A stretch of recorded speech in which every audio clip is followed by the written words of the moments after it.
Hi there, I'm Sashi Sivram Krishna and welcome to my course Macroeconomics, a Modern Money Theory Perspective. We are in part 1 of the course Macroeconomics and Money.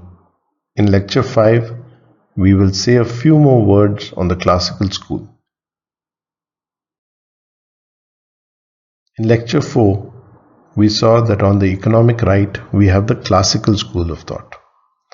The classical school of thought is essentially based on microeconomic principles and argues that in a free market economy,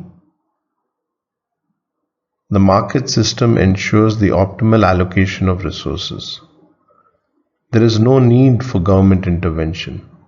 Of course, market failure does occur, especially in the provision of public goods like policing or street lighting, and here the government could play a minimal role in providing such public goods. The classical economists also believed that demand is never an inherent issue in a market economy. The problem is always on the supply side.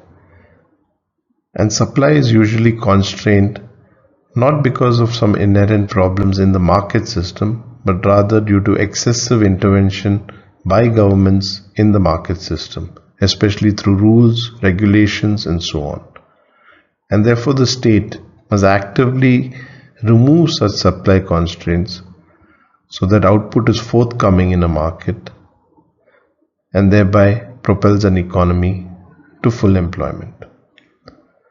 The classical economists did not have a specific macroeconomic theory, and one of the reasons for believing that the market system would lead to full employment was to look at the labor market independently.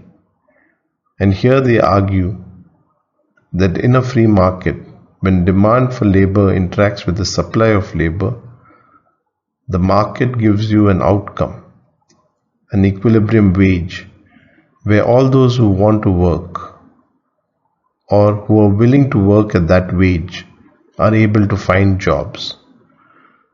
If an economy, or rather if the labor market is in equilibrium, which it must be if it's a free market, then we must have full employment. In fact, full employment implies an equilibrium, and an equilibrium implies full employment. This was one of the main reasons for the belief in the efficient working of the free market system to the classical economists.